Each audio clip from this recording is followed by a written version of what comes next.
Fala galera, tudo bem com vocês? Olha só, estamos aqui em mais um episódio especial aqui, EcoCast, com a collab com Pastor Hélio. Pastor, que honra ter o senhor aqui e a gente também no seu canal e o senhor no canal da gente. Muito, Obrigado aí muito bom. por esse tempo que a gente vai ter junto, acho que vai ser bem bacana. Obrigado por essa collab, né? Isso, Quando a gente fala que tem dois canais, então são a collab. isso. Então esse tempo vai ser bem interessante. Oi, Di! E aí? Oi, Quanto bom tempo? dia, boa tarde, boa noite, só pra gente não perder o costume. É, sempre, né? Quanto tempo? Quanto tempo! E hoje aqui a gente tá um convidado mais que especial. A gente sempre fala assim. Padre Eduardo, seja bem-vindo novamente. Obrigado, é uma honra ter o senhor aqui. E hoje vai ser um assunto bem legal, porque a gente tem o padre e também tem um pastor. E a gente vai quebrar muita coisa, né? Com Esses certeza. paradigmas aí. E a gente vai ter um bate-papo muito legal, né, Di? Um tempo muito bacana, né? Pra falar É, bastante coisa com conteúdo bom. Padre, seja bem-vindo novamente. Eu que agradeço ao pastor, a você, Israel, a Diene, pela oportunidade, pelo convite de estar aqui. Eu já estive com vocês uma outra vez e é sempre muito bom ter a oportunidade de falar, né? Porque falar significa traduzir sentimentos, reflexões, conteúdo e tocar as pessoas de alguma maneira. Então, gratidão pelo convite de estar aqui. Estou muito feliz mesmo. Nós também, é uma honra, né? de Fica à ter vontade. O senhor aqui, Pastor Hélio nessa collab, também Pastor Hélio vai estar falando bastante, né, pastor? Mas assim, padre, vamos voltar do início. Como que veio assim esse anseio, essa vontade de ser padre? Faz aí um breve testemunho aí, como é que foi Sabe esse que início? existem coisas que não tem muita explicação. É um mistério, né?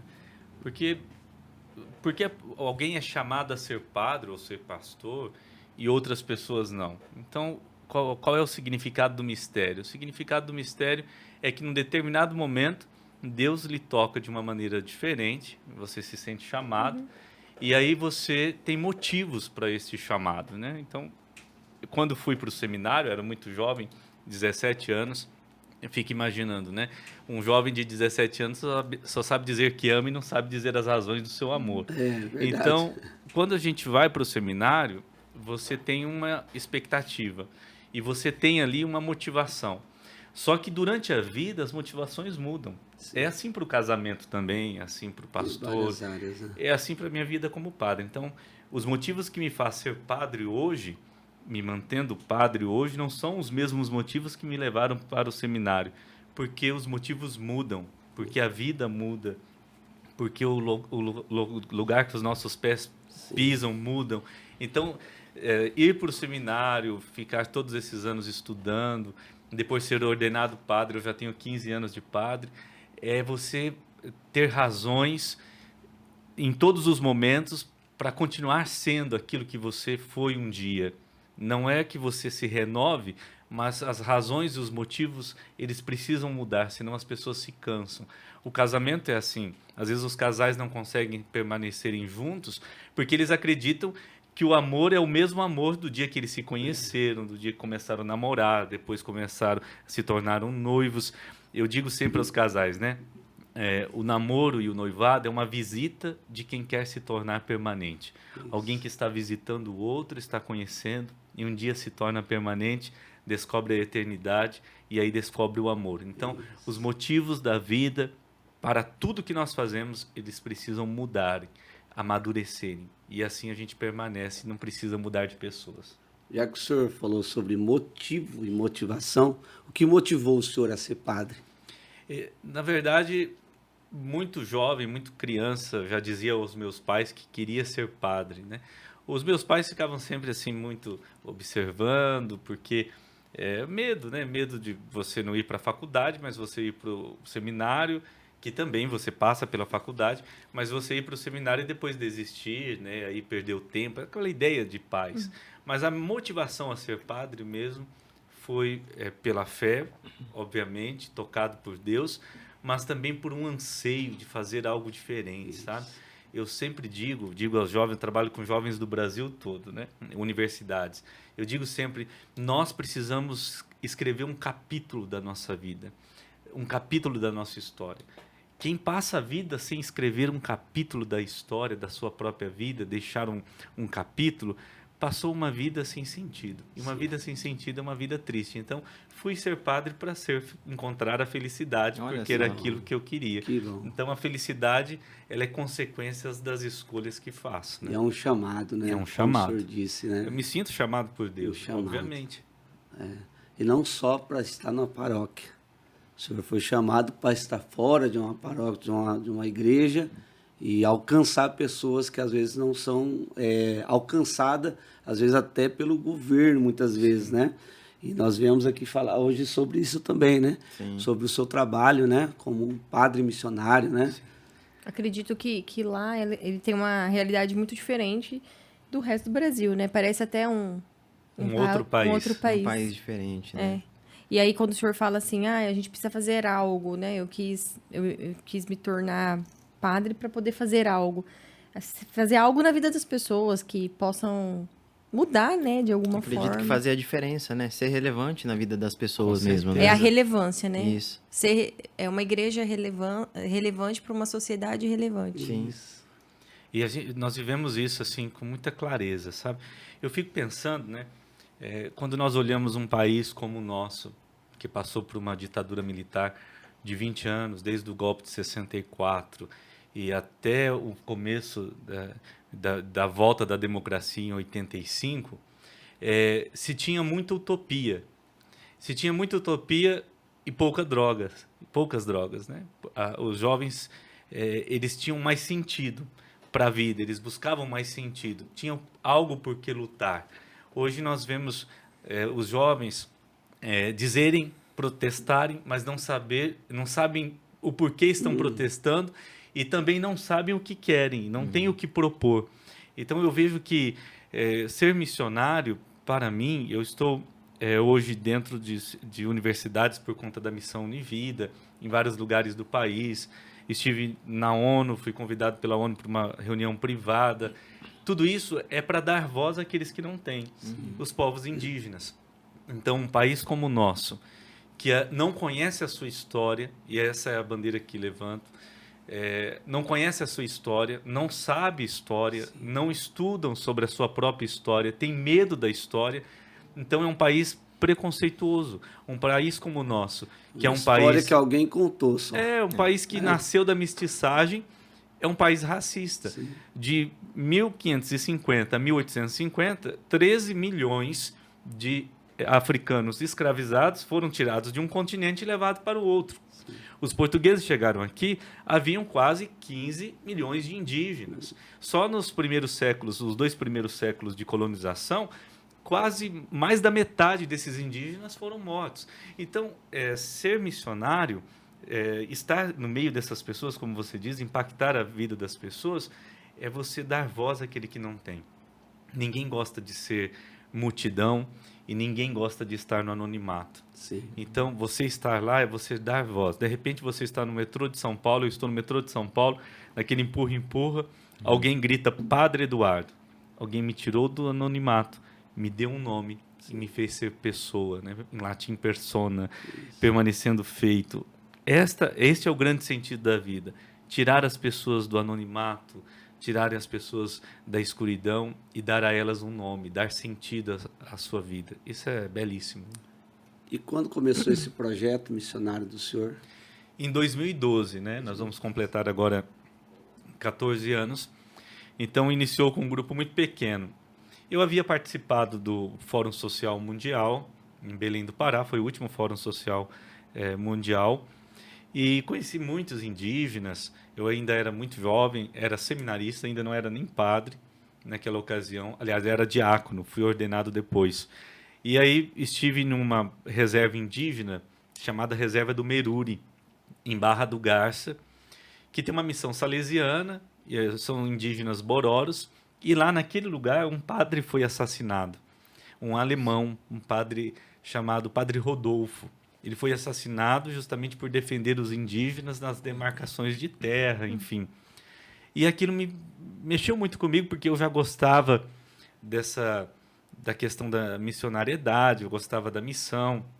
Eu gostava dos povos indígenas, de conhecer os povos indígenas, de estudar sobre eles, de saber como eles. Lia sobre os Cadiuels, os Quiniquinauas, os Terenos, os Meinacos. Eu ficava encantado, os Cuicuros, quanto dos Guaranis. E aí o que eu pensei? Depois que me ordenei padre, fiquei o primeiro ano em Ilha Solteira, depois eu fui transferido para Santa Fé do Sul. Santa Fé do Sul tem um centro universitário, hoje centro universitário, na época era a Unifunec, e aquele ano a campanha da fraternidade falava sobre saúde pública, era refletir sobre saúde pública. E aí eu propus à universidade, elaborei um projeto, eu propus à universidade de realizar um trabalho missionário nos bairros periféricos de Santa Fé, com dentistas. E aí começamos a fazer aquilo e eu via que observava a forma que um jovem universitário, no 5º ano de odontologia, 4º ano, cuidava da pessoa ali na casa. Falei, meu Deus, levar esses jovens a cuidar de pessoas. Aí na minha cabeça eu imaginei assim, nossa, vamos levar esses jovens para a Amazônia. Mas como levar para a Amazônia? O custo é muito alto. Hoje a gente consegue ir para todos os lugares com facilidade.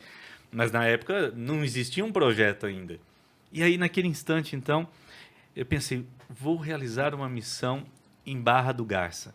Que é mais Lá, perto, a estrutura seria menor. E eu até. conhecia, eu estive lá. Aí eu falando com o Dr. Antônio Brandi, que foi um historiador fantástico, participou da Constituinte em 88. Dr. Antônio Brandi, um doutor historiador, eu enviei um e-mail para ele e ele me respondeu, padre, não vai para a Barra do Garça, vai para Dourados. E eu fiquei imaginando, mas Dourados, né? Mato Grosso do Sul. E aí eu fui estudar sobre o lugar. Dourados tem a maior concentração indígena do planeta. Olha só. Num pequeno pedaço de terra, é um confinamento indígena, é um chamado favelão indígena de Dourados. Segundo a ONU, é a maior tragédia, né? A maior tragédia indígena de todo o mundo. E aí eu fui conhecer... conflitos? Não, por causa da pobreza mesmo, da miséria. Eles estão marginalizados. São 3 mil, só em uma reserva. Lá tem mais de 40 mil indígenas. Nossa, mas só em uma reserva tem mais de 20 mil indígenas vivendo em 3.500 hectares de terra.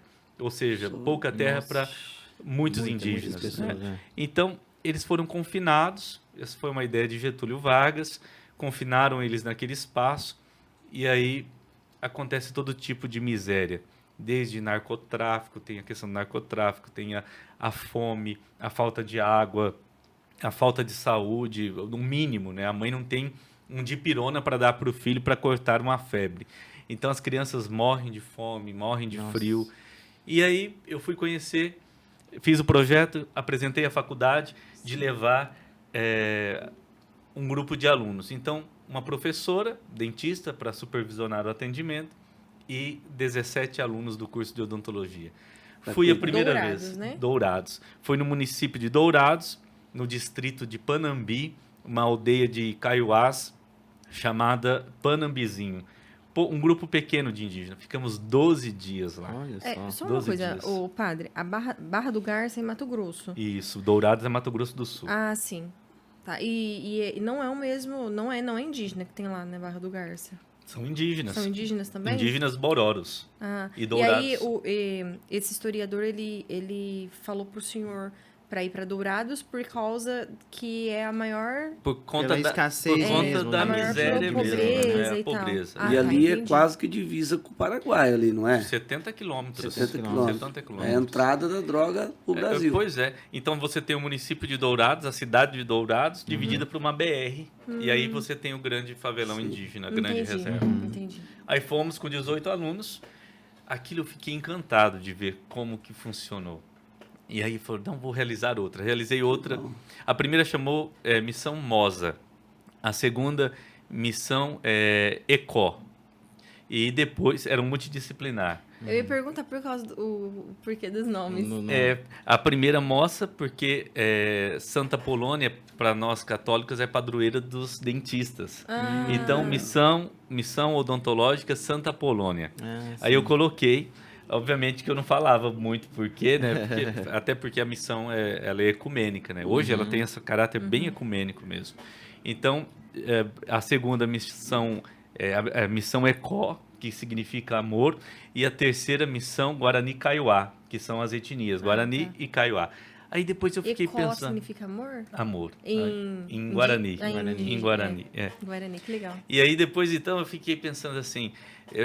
os jovens são assim, né, pastor? Eles divulgam nas redes sociais, Isso. eles mesmos vão fazendo a propaganda, não precisa nem você Para divulgar. eles igual o senhor falou, chamado Pois para é. ser visto, para eles é assim, é uma forma de mostrar que eles estão Claro, fazendo claro, algo isso. para alguém, entendeu? Então, Então, aí eu bom. ficava encantado com aquilo.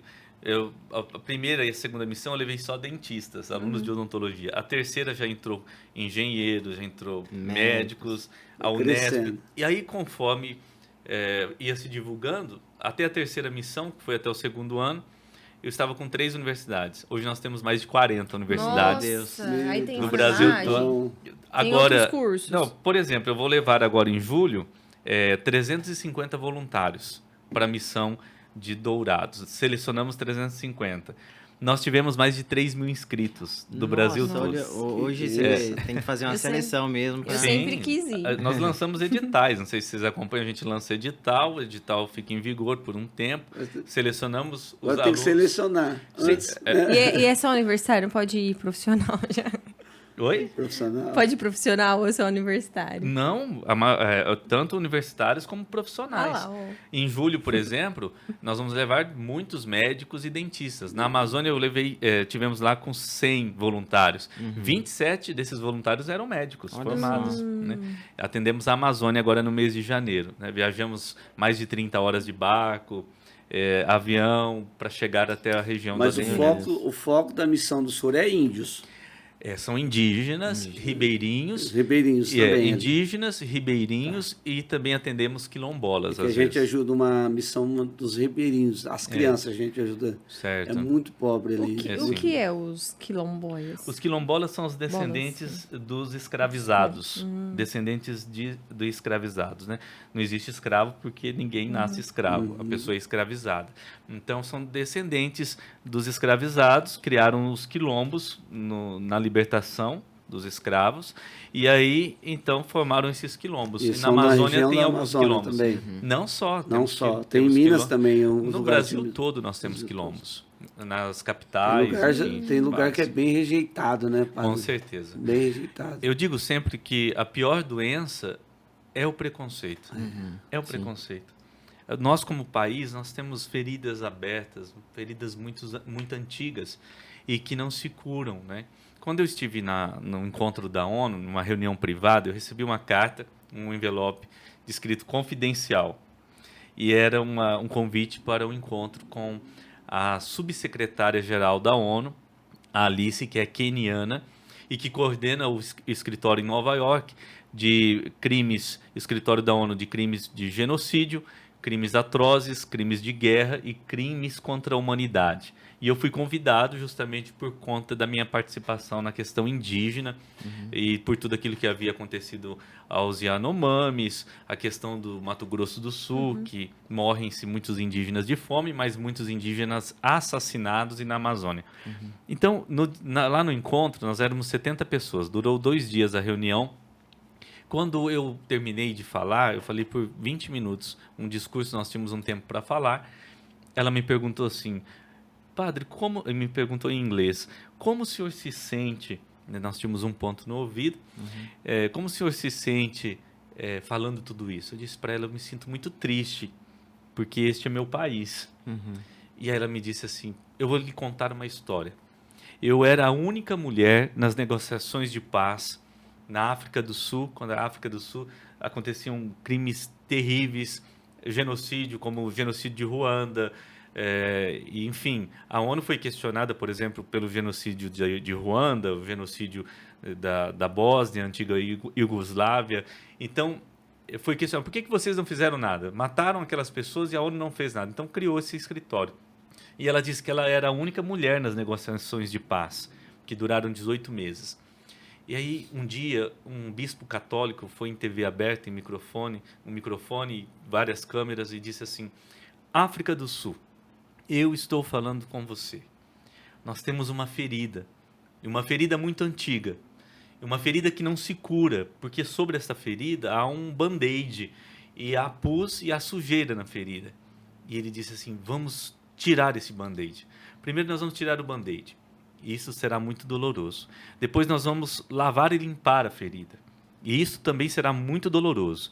Depois nós vamos espremer para que o pus saia, e isto também será muito doloroso. Depois nós vamos dar pontos na ferida, isto será doloroso. Nós vamos colocar um remédio, vamos cobrir com band-aid, vez ou outro o médico vai precisar ir ver para que essa ferida se cure.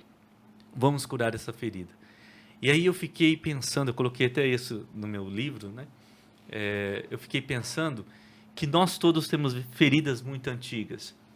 Uma família tem feridas, um casamento, e as pessoas têm medo de curar as feridas porque isso requer passar pela dor.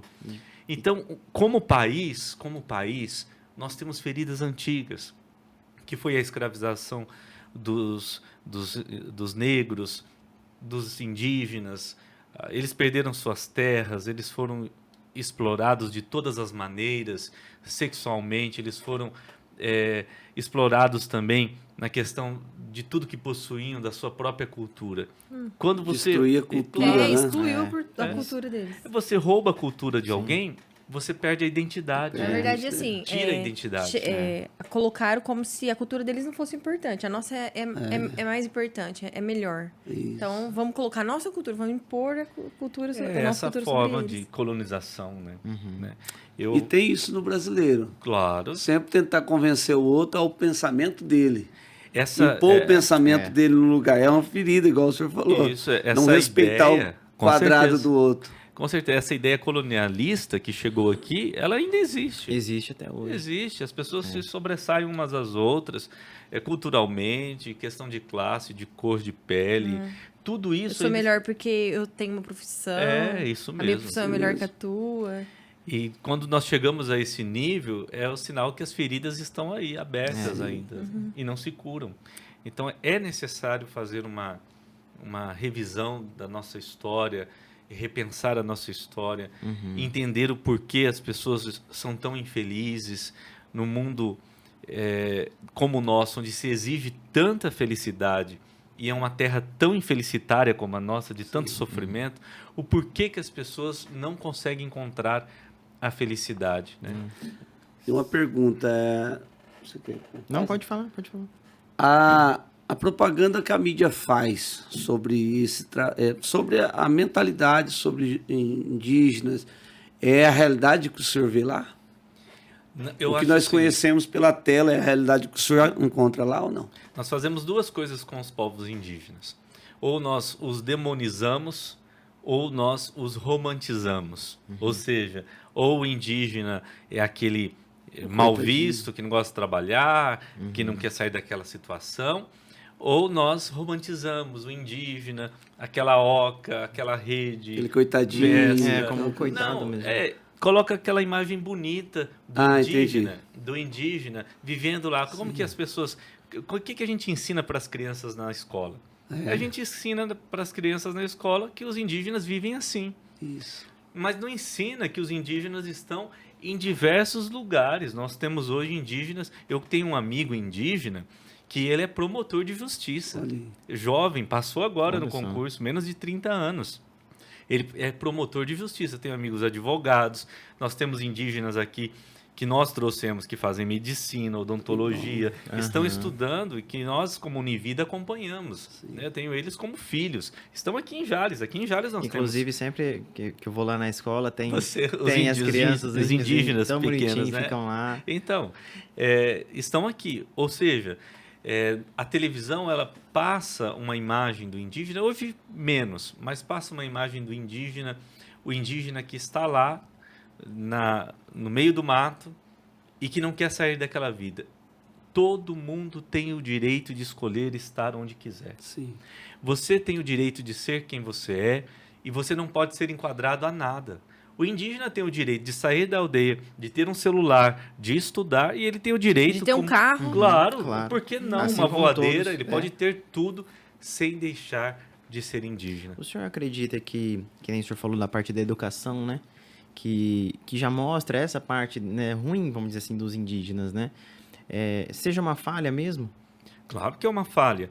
E não só em relação aos indígenas. Quando eu falava sobre os 13 milhões de negros escravizados que foram trazidos de um continente, e isso nunca mais vai acontecer, isso talvez aqui na região Brasil, América Latina, talvez tenha acontecido um dos maiores holocaustos da história, e nós não falamos Ele sobre ficou isso. quieto, né? Então, acho que talvez estuda. a forma com que a sociedade olha os indígenas realmente está relacionado ao que é ali pregado ali e ensinado, né, na educação. Pois é. É uma falha muito grande ali que Os nossos jovens, as nossas crianças deveriam estudar também a história da África, contando que nós temos aqui uma realidade descendente de africanos muito grandes, muito grande, aliás. E estudar também a história do Brasil, não de guarda-chuva, né? Mas estudar a história de fato. Nós somos adultos, a Que gente não realmente precisa aconteceu. ficar embalado neste mito de origem. Sim. Traduzir a história do Brasil como uma guerra de conquista, como aconteceu no México, no Peru, é um absurdo. Aqui não houve uma guerra de conquista. Quando os europeus chegaram aqui, eles estavam, diz Darcy Ribeiro, eles fediam, estavam podres, porque passaram meses dentro de navios, chegaram aqui doentes, eles não sabiam apanhar um caju. Aliás, eles não sabiam que um caju era algo de comer. Não Era sabia... um caju, não sabia que caju era caju. O que os indígenas fizeram nos primeiros séculos foi recolher europeus brancos chegando na praia doentes. Eles fizeram isso. Se eles tivessem um pouquinho mais de educação e tivessem se relacionado com os indígenas da forma correta, eles poderiam provocar ali uma outra experiência, por exemplo. Os povos guaranis, por exemplo, são um povo que caminha. Eles têm essa visão, a cosmovisão guarani é de um povo que caminha em busca da terra prometida, a terra sem males, que é a terra onde não há dor, não há sofrimento. Essa é a ideia. A ideia deles, a visão deles. A cosmovisão guarani é essa. Eles chegavam até os andinos e se relacionavam com os povos andinos, por exemplo. Não há um lugar na Amazônia, por exemplo, que você cave um buraco que você não encontre ali, às margens dos rios principalmente, vestígios de populações indígenas. Olha aí. Então, o nosso Brasil... Isso é rico para a nossa cultura. Pois é, o Brasil ele foi construído a partir disso, de indígenas e também de negros escravizados trazidos da África. Precisamos estudar isso mais nas escolas. Os professores estão falando mais sobre isso.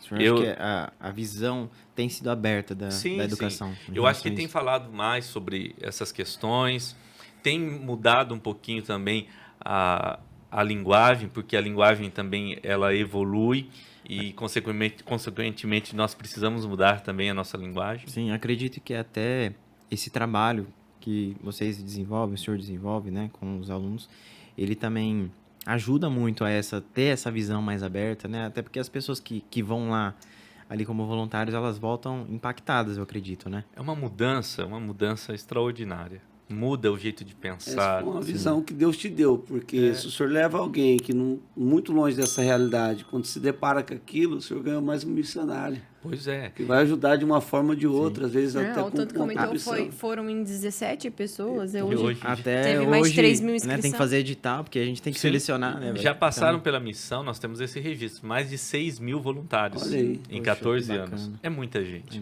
E para alguém que vai ser um profissional, que diante da sociedade é visto como alguém acima, vamos dizer assim, um médico, ele é um pouco acima na visão do povo. Esse médico ou dentista, quem seja, com a visão de ajudar o próximo, com essa visão de fazer algo por alguém, isso é muito bom, porque ele vai estar também cuidando dos seus pacientes, né? Tendo amor ao próximo. Verdade. Não vai estar só pela profissão, pelo dinheiro. É isso É mesmo. importante. E E, consequentemente, nós teremos profissionais mais humanizados, né? Sim. Porque Humano que toca o humano. é humano que toca humano, é o título do meu livro. Então, humano que toca humano. Verdade. Tem rede social para achar esse livro? Tem, a gente eu vai poderia ter colocar aqui. trazido, eu Tenho esse esqueci. livro. Ah, você tem? Eu comprei. Olha só que bacana. Vou adquirir um também. Eu comecei a ler ele quando tava na academia, na esteira.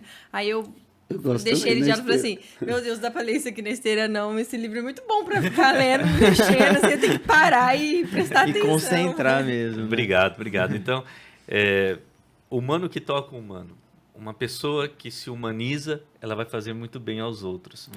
E isso é tão bonito de você imaginar, porque há muita dor escondida, né? Muito sofrimento escondido. O senhor é pastor, sabe disso, né?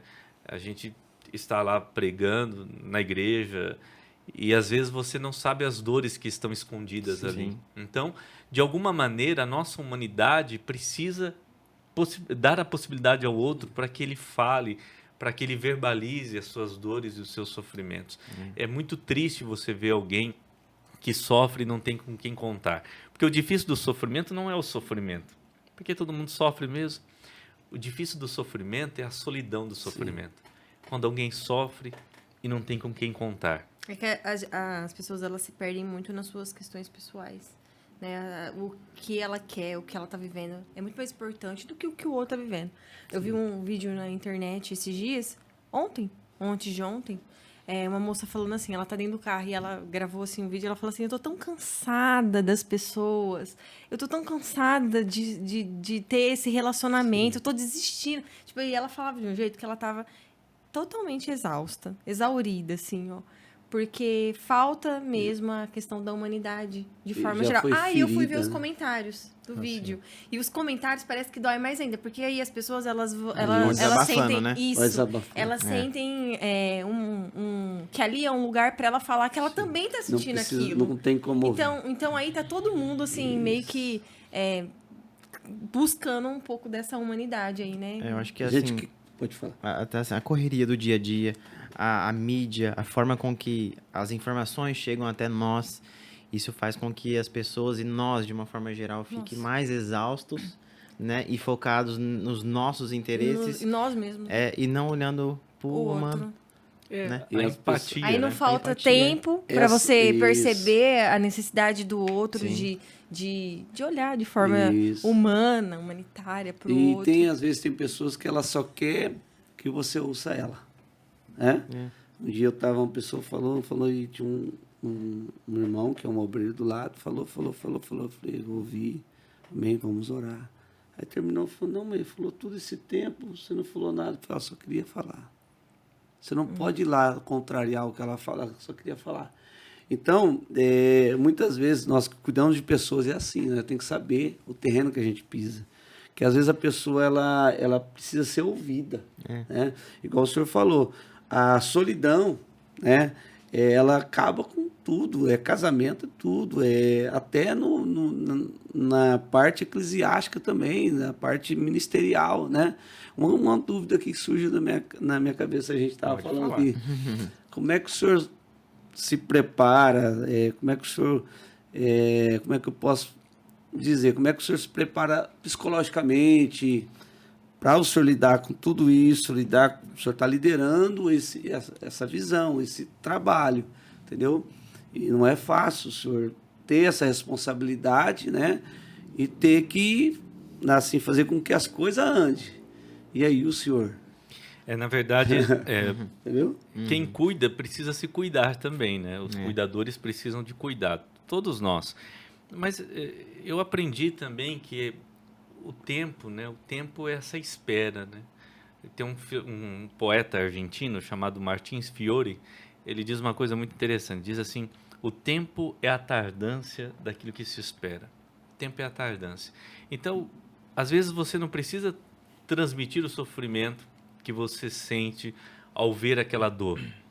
Quando você está na missão, na Amazônia, no Xingu, ou no Mato Grosso do Sul, mas você não precisa transmitir o sofrimento, não precisa deixar claro o sofrimento que você está sentindo, mas você precisa ter consciência dele. consciência dos seus limites. Não pode negligenciar. E também, quando fala sobre psicologicamente, como você se prepara, eu imagino sempre que todos nós temos um propósito a ser desenvolvido. Então, eu sei que a missão precisa de mim, que as pessoas precisam. Nós temos uma equipe, eu formei uma boa equipe de trabalho. Nessa equipe tem médicos, tem dentistas, gente que está comigo há anos já participando da missão. Mas eu vejo que tem que ter sempre um sentimento de que você é incapaz, que você não fez tudo o que deveria ter feito, ter a humildade de entender também dos seus próprios limites e vencer a vaidade. A pior coisa que pode existir na vida de alguém é a vaidade, é a soberba, Sim. é o você querer se achar melhor do que os outros, não, porque eu coordeno uma missão grande, não, é você ser o último mesmo, como Jesus, né? Assim, se colocar como aquele que serve. Então, isso é muito necessário. E tem que vencer a vaidade, não deixar o ego falar mais alto, né?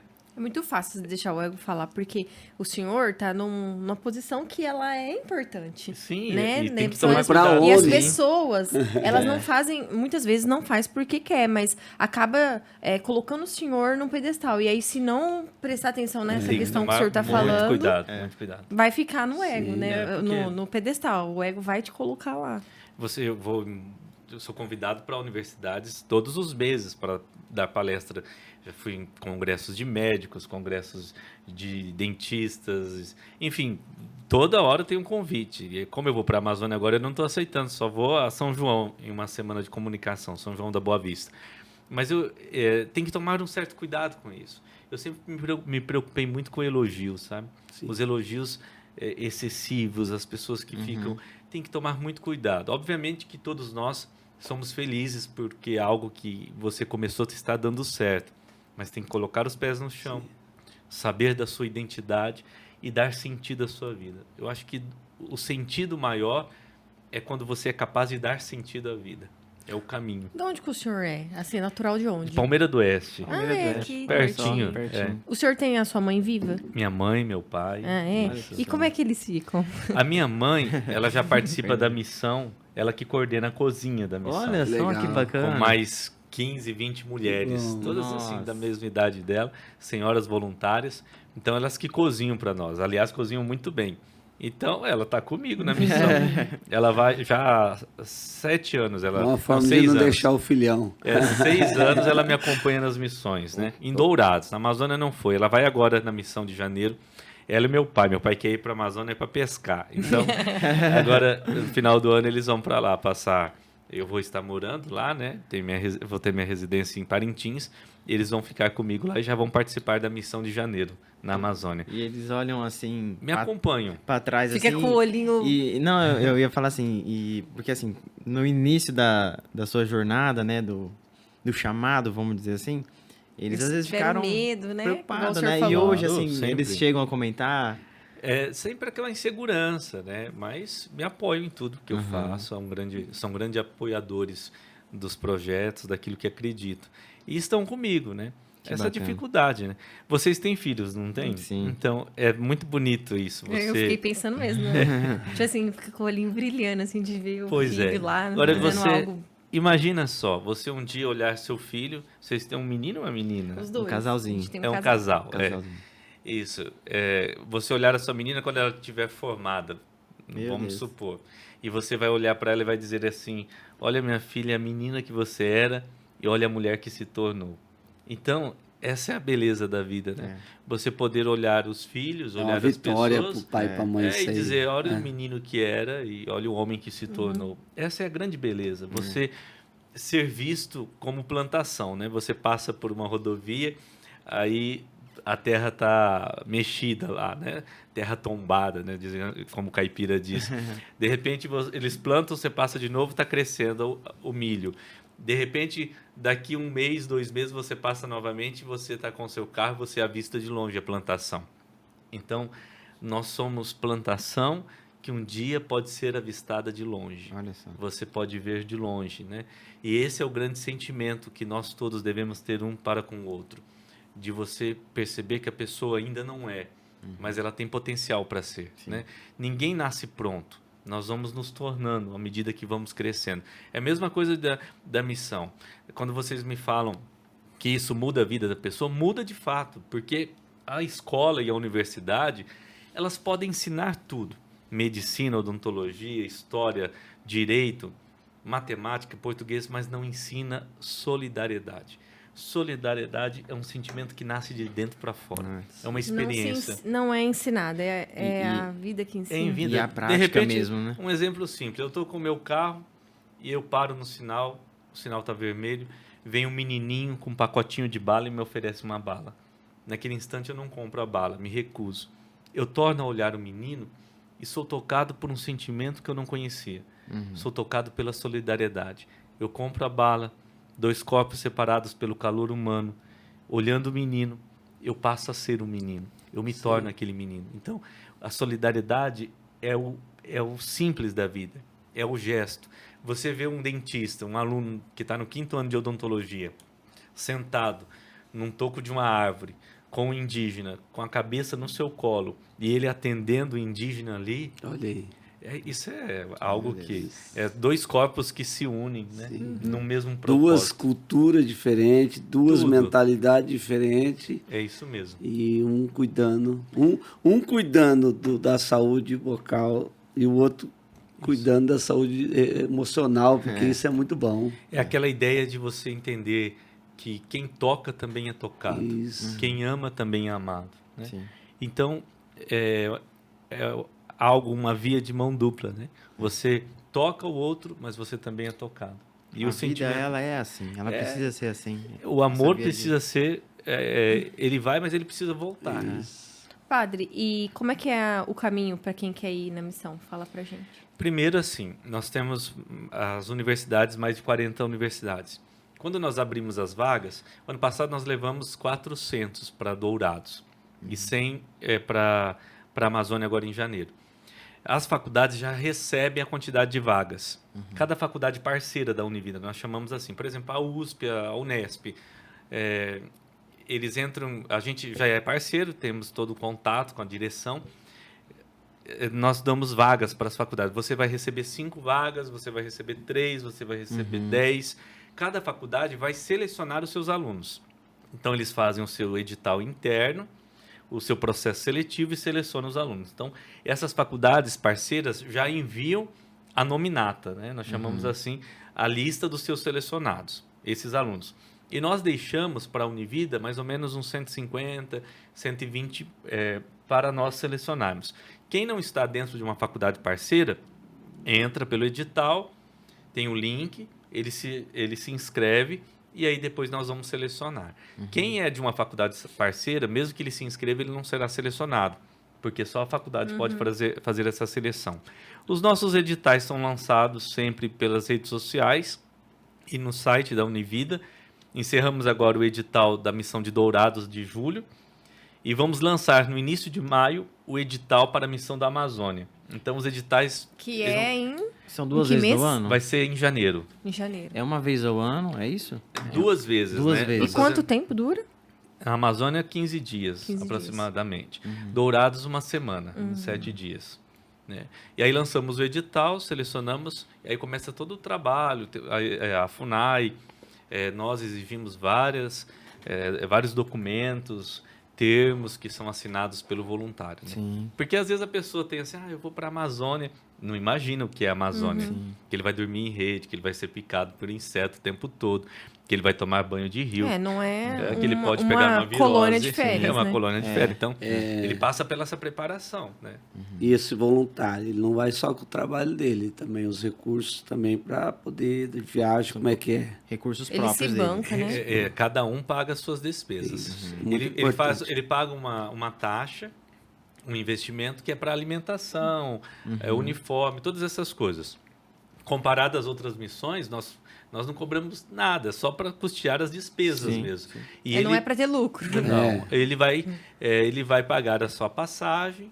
E, geralmente a sua passagem até Manaus, de avião, e depois de Manaus nós tomamos conta. É nosso ônibus, é o barco que nós locamos, tudo isso que é a partir da taxa que ele paga.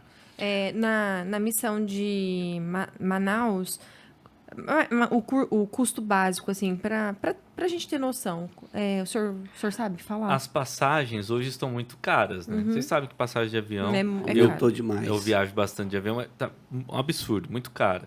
Então, geralmente, ida e volta para Manaus hoje passa de R$2.000, E aí, R$3.000. mais a taxa... Isso, a taxa nós cobramos R$850. Nessa taxa está incluso alimentação, squeeze, crachá, Sim. uniforme, ônibus. o ônibus, porque imagina, você pega Manaus, você vai até Manaus, lá tem os nossos ônibus, que são contratados, levam até uma cidadezinha que chama Itapiranga. Aí pega Chegando em barco. Itapiranga, tem um barco. Quando eu falo Olha só. barco, as pessoas, mas um barco, né? Pensa num Eles acham que é um numa MS preciosa. ou se não, Então- assim, imagina assim, uma canoa, um barquinho. Não, eu imaginei um barco de pesca, tipo assim. Tipo, Mas eu acho que é um barco grande, Mas né? é um pra barco de turista. andares, enormes. Só que é típico da Amazônia, barco de Aham. madeira, eles usam pra... dorme tudo em rede, assim. Você viaja na Israel Amazônia. tava falando que era tipo um barco, É, tipo eu- um cruzeiro. Tem uns É, que um pensam cruzeiro. isso também. viu? Tem uns Não que tem nem pensam. como passar. Então, é um barco simples. Tem banheiros, Sim. tem tudo, tem a cozinha. Ele é de 2 andares. Geralmente, esse que nós fomos agora eram de 3 andares. Aí todo mundo marra sua rede e viaja ali. Dorme na rede, toma banho. Quantas horas? 30, para subir da aldeia onde nós estávamos, que era uma escola indígena, até Itapiranga, nós gastamos 36 horas. Para descer 32 Ele horas. chega a fazer paradas? Ele vai Não, direto. 30 horas. Olha aí. Toda a Olha nossa só. alimentação é dentro dele. Nós Olha. preparamos. Aliás, quem cozinha na Amazônia somos nós, os voluntários. Toda a missão, desde a primeira, são equipes divididas. Então, essas equipes estão na cozinha. Em Dourados, é o único lugar que vão as mulheres, as voluntárias, né? Que é mais próximo, vai de ônibus, né? Então, elas fazem todas as refeições. Quem lava a louça, quem lava as panelas, são todas as equipes. Você vê, por exemplo, o médico, que ele é cirurgião em São Paulo, no Albert Einstein, como eu já tive médico. E ele vai, você vê ele lá lavando panela, entendeu? Então, quando Todo me mundo pergunta vai assim, padre, mas o que eu vou fazer na missão? Eu falo, doutor, você vai fazer tudo, inclusive medicina. Então, você vai fazer Tipo tudo. assim, a última coisa Ali é missão mesmo. É missão. Né, gordo? É na prática. E aí Dorme, chega- isso. Pode continuar. Dorme no barco para viajar, depois desce dentro da aldeia, você dorme em redes ou arma uma barraca, é assim que funciona. Vive a realidade do povo E de lá. aí pegou o avião, vai de ônibus, pegou o barco. E depois o mesmo trajeto Isso, para esse voltar. processo. Aí isso é porque a gente tá falando de Sim. valores, né? A pessoa, tipo assim, mais o que ela tem que levar pra caso acontecer alguma coisa. Nós temos... Ela gasta o quê? Uns 4.000 ela tem que ter pra... eu acredito. Ou mais? Não, acho que Amazônia, né? Dourados não. É, Dourados. Amazônia. Sabe quanto nós cobramos em Dourados? Na taxa? R$500. R$500. Tá o trajeto de ônibus de Jales até Dourados, Nossa. até a aldeia. É mais barato. Alimentação. É mais É, próximo também, Toda né? alimentação, Nossa, imagina, é um 350 valor pessoas. muito simbólico mesmo. Simbólico, simbólico simbólico. Custear. Então, 500 reais. Dourados- Esse ano a taxa é de R$500. Então, Dourados fica em 500. 500, você não gasta mais nada. Isso. Por E quê? aí, Manaus fica mais cara pela distância Claro, mesmo, com né? certeza. Então, Até por isso, assim, é que a Amazônia, por exemplo, a missão da Amazônia, acabam indo muitos profissionais. Profissionais médicos, dentistas, porque já tem uma vida estabilizada e tem condição de pagar, né? Mas a Amazônia é mais caro. A viagem para a Amazônia é cara. Porque você vai de avião, você compra, que não é caro, passagem de avião é 3.000 e poucos. Se você comprar com muita antecedência e conseguir uma promoção, você consegue por R$2.500 e de volta. Você chega em Manaus, o sujeito que vai para Manaus, ele não quer ir só para missão.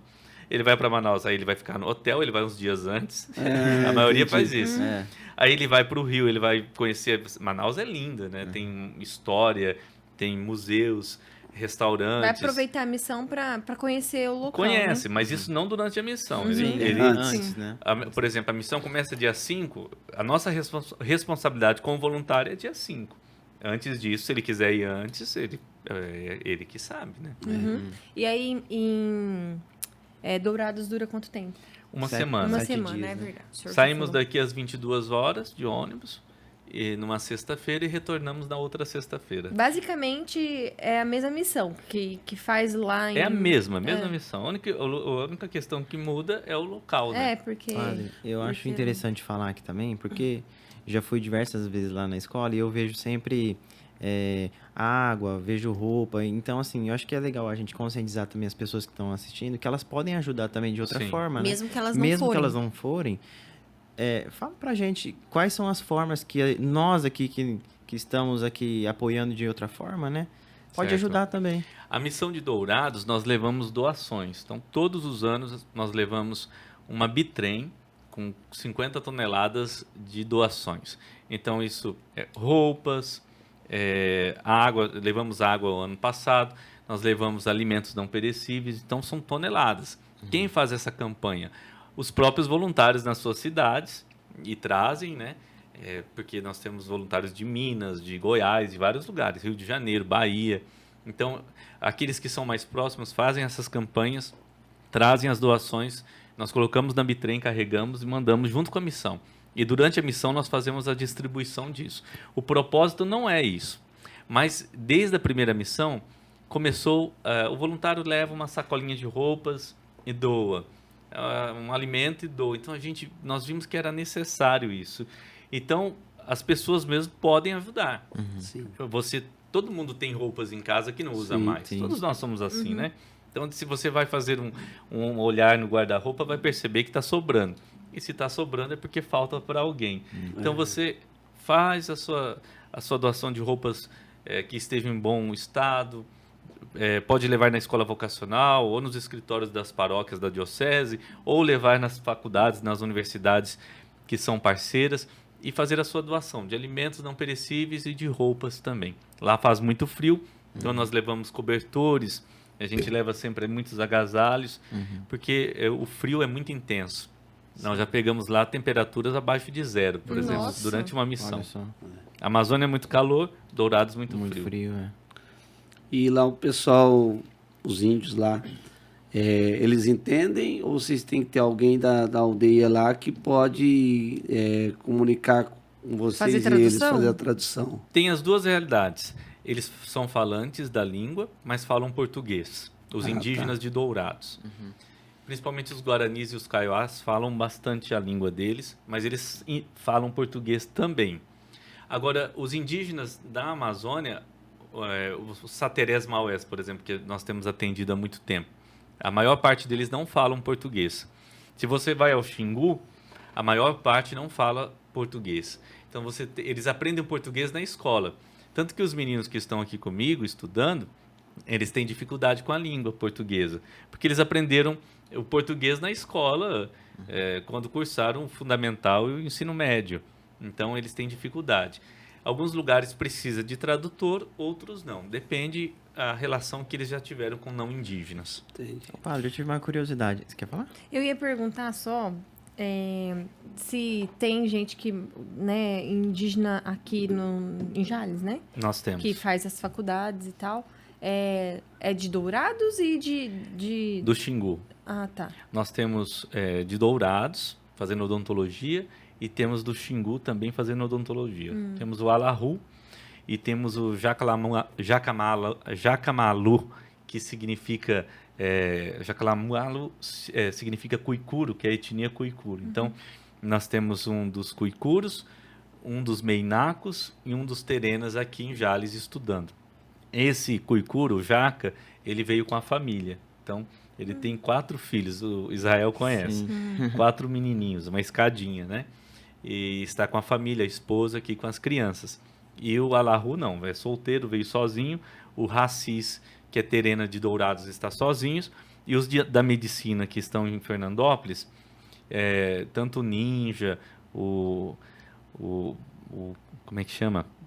A Marina, e temos o outro lá também, o Farato, e o Diogo, que já se formou, e o Assus, são todos solteiros. E eles quiseram vir ou fizeram um convite para eles virem? todos querem vir Todos estudar, querem. né? Mas aí nós precisamos fazer uma seleção, né? Não dá para Aí, trazer aí, todo mundo. aí a questão da faculdade, assim, como que é? Que eles... São bolsistas. Ah, sim, Bolsistas. Nós temos uma parceria com tanto a FEF de Fernandópolis já doou bolsas, como também a Unibrasil. Né? O Dr. Fernando, que é o dono, né, da Unibrasil, presidente, eu tenho um contato muito livre com ele. Então, toda vez que eu peço uma bolsa de estudo, ele já me dá de imediato. Maravilha. Ele apoia muito a causa indígena. O que eu ia falar é o seguinte, hoje eles já entendem que vocês estão indo lá para ajudá-los, né? Sim. Mas no início teve assim alguma restrição, eles entenderam assim que às vezes Tava invadindo. era uma ameaça. Como é que foi essa No introdução assim, né? Imagina só, um povo que foi explorado tanto como eles Tem foram, medo, né? que foram abusados, que tiveram essas terras tomadas, muitos foram assassinados brutalmente, que vive esse processo nesses mais de 500 anos de Brasil. Então, obviamente que é um povo que tem medo, é um povo inseguro. Então, o indígena ele é meio desconfiado. Mas depois que eles nos conhecem, aí sim se tornam família, né? Parentes. Mas no início, realmente, eles ficam Tem meio... uma Quando nós vamos a uma dificuldade. reserva, a um lugar que nós nunca estivemos e eles não nos conhecem, então há mais essa desconfiança, né? Então, depois que nos conhecem, Dourados não, nem os lugares que a gente vai sempre Já na Amazônia, tá. imagina, eles nos esperam, né? Que bom. Que bacana. Que É alegria. até assim interessante porque nesses anos todos de missão você vai aprendendo os nomes deles, né? E um dia eu lembro, eu tenho criança lá que eu vi nascer, né? Vi Legal. nascer e hoje conheço porque já tenho 14 anos, 13, 12 anos. Uma vez tivemos uma missão e isso marcou muito a minha vida, porque nós tivemos uma missão e num determinado momento estávamos visitando, atendendo a aldeia e tem muitos barracos lá, nas regiões de retomada, principalmente. Então tem muitos barracos ou casas muito, muito simples, pequenas assim, e dorme ali naquela casa a mãe, o pai, mais 4 crianças, por exemplo, às vezes num único colchão, assim, úmido. E nós voltamos para o acampamento e naquela noite deu uma chuva terrível. Choveu muito.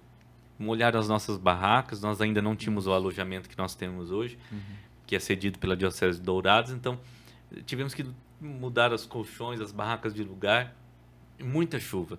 No outro dia encontrei um menininho que conheço desde quando nasci, conheço a família, e eles me chamam de Paim, Paim em Guarani, né, que significa padre ou pai. Aí eu encontrei ele e falei assim, choveu muito lá essa noite? Ah, pai, choveu demais, muito. Aí eu perguntei para ele, molhou a sua casa, né? Porque um barraco, molhou tudo, choveu demais. Eu perguntei para a criança, e quando chove assim, o que vocês fazem? Ele olhou para mim, começou a sorrir e disse assim, quando chove muito a gente canta para a chuva parar. Olha só. Aí eu fiquei pensando, né?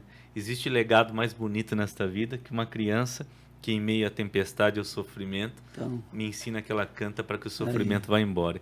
Então, são Que fatos mensagem, que vão né? aprendendo, assim, a que gente mensagem. vai aprendendo e vai experienciando na vida. Né? Muito bom.